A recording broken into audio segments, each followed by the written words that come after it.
Today I want to review a very odd movie, and that movie is called The Scary of 61st Street. And it's a movie that was made by, um, I believe, she's a podcaster, or maybe a couple of the main characters, the actresses who played the main characters in the movie are podcasters. um, who have a podcast called Red Scare, and it's a podcast that's affiliated with the so-called Dirtbag Left, which, as I understand them, these are people on the left, but who have like a sense of humor and who aren't PC, and I don't know who who don't like neoliberals, and who are uh, open to quote unquote conspiracy theories. So, like, sort of, I guess they were mostly Bernie supporters, um, but very, very against the whole atmosphere on the left, which the censorious atmosphere on the left. And I've listened to a bit of these people. Come Town, Chapo Trap House, and I think they're funny guys. The people that I've heard have been guys. This is a podcast I'm not familiar with. That's mostly young women, girls, and so they made this movie, and this movie is about the Epstein scandal, the Epstein and Maxwell scandal, um, and I feel like I should talk about it just because it is such an odd movie, and it might be worth watching, um, if you take into if you're interested enough in the whole pedogate scandal, the phenomenon of pedogate. Just because you don't really see this issue being tackled very often in in movies. One exception to this is You Were Never Here, which starred Joaquin Phoenix as this assassin, this guy who goes around taking out corrupt and evil pedophilic politicians. And I think I reviewed that movie previously, maybe a few months ago on this channel. Uh, but other than that, they don't touch pedogate really hardly at all, and because it's a right wing, QAnon sort of thing. They just put it down and say that if you even cover this subject, that there's somehow something, you're just a paranoid uh, idiot or whatever. It's all just ad hominem, of course, and we've seen that with the Epstein case, that broke into the mainstream. We see that pedogate is a very, very real phenomenon, and this whole act of compromising politicians and high profile uh, professors and tech industry people, we see that's all very, very real, and that people like Bill Gates were quite tight with Epstein and company, even though they try to uh, they've tried to distance themselves from him. Um, so so I got to give these girls credit, the ones who made this movie, in spite of the fact that the movie itself really is not very good. Now there are some. It's basically a horror type movie done on a shoestring budget, and there are what happens in the movie basically is these two girls uh, rent this this house. I guess it's a house or whatever you'd call it. This apartment, this peculiar sort of place on 61st Street in New York, and it turns out to be a place that had been affiliated with Epstein. And another girl stops by who never gets named, and says that she thinks she strongly believes that a rape or a murder or a sacrifice of some kind took place in this house.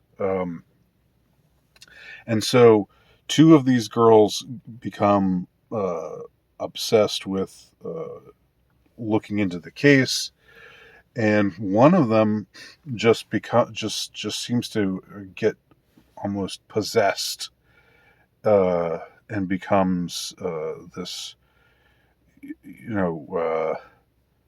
like becomes one of the victims, or takes on the persona of a victim. They find creepy stuff like paraphernalia, like these kind of tarot cards, which show two young children naked, and there's all this other stuff, sort of stuff that relates to the esoteric or the mystical, evil side of what was probably going on with Epstein and Maxwell, and with a lot of the pedocrats. Pizzagate is actually mentioned. The Clinton crime family actually gets mentioned. There are a lot of things that, and there are some moments of real dramatic power. So there are some interesting atmospheric shots. There's a lot of time spent on these weird looking gargoyles, or this art that's was designed, that's what do you call it, the scaffolding, that's above the door in these older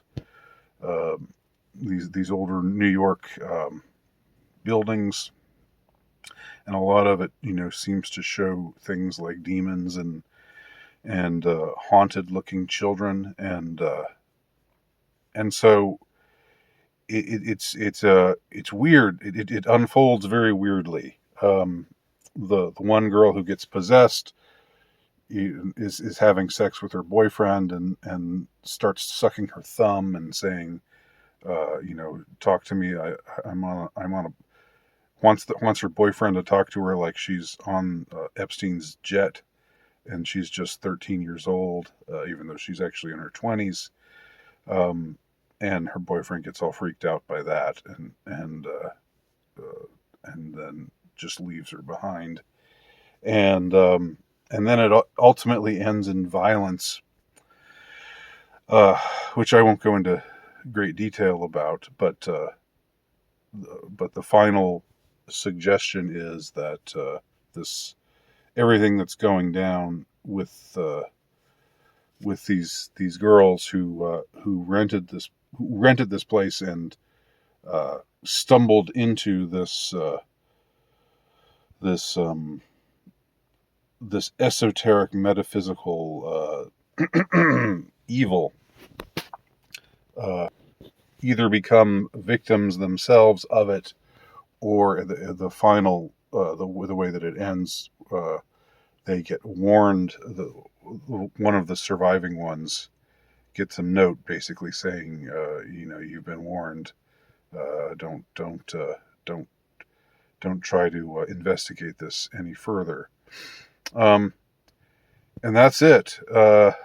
And so it's not really a tasteful film, I wouldn't say, considering considering that it's like this exploitative horror movie with girl on girl sex, a lot of stuff that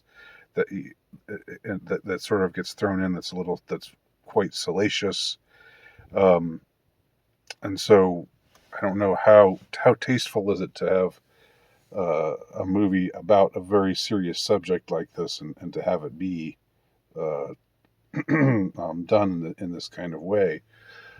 Uh, doesn't seem very tasteful at all. On the other hand, I've got to say there's something the whoever the makers of this movie, I think, wanted to cover the subject of pedogate generally, of Epstein and Maxwell gate in particular, whereas most of the media just wants to kick all this stuff to the curb and ignore the wider significance of it. Just they just want to say Epstein killed himself. Nothing at all mysterious about that, and Maxwell was just found guilty. But let's not talk at all about the kind of people who rode on Epstein's jet and who showed up on his island and who were these powerful people. Some with big names like Dershowitz and Prince Andrew, and others with names that and Bill Clinton and and others with names that aren't as well known, but who still have these unsavory connections. So this movie was made, at least I will say in this movie's favor, that it was made in a way that is intended to draw further attention to this case that otherwise is going to be or that most of the media seems determined to ignore. But on the other hand, it's not really a great movie. The acting is not very good. There are some scenes that are spooky, but for the most part, I would just say it's not all that great of a movie, but it certainly is an interesting movie. So I will leave the link to it below. And anyone else who's seen it, I welcome your ideas or your commentary on this subject. I think that this is an important enough subject, and a subject that I would call, I wouldn't say that I'm obsessed by it, but I would say it's something that I think is really significant and really important, and really needs to have the light of truth shone on it as much as possible, and needs not to be forgotten, and not to be kicked to the curb, and not to become just the refuse of history, because it's a story that reveals much of what our ruling class is actually like. The same ones, of course, who are now telling us how to live our lives health-wise, and somehow we should trust them in spite of the fact that they are completely unsavory, probably sociopathic, probably perverted people. So that's the scary of 61st Street. Strange title too.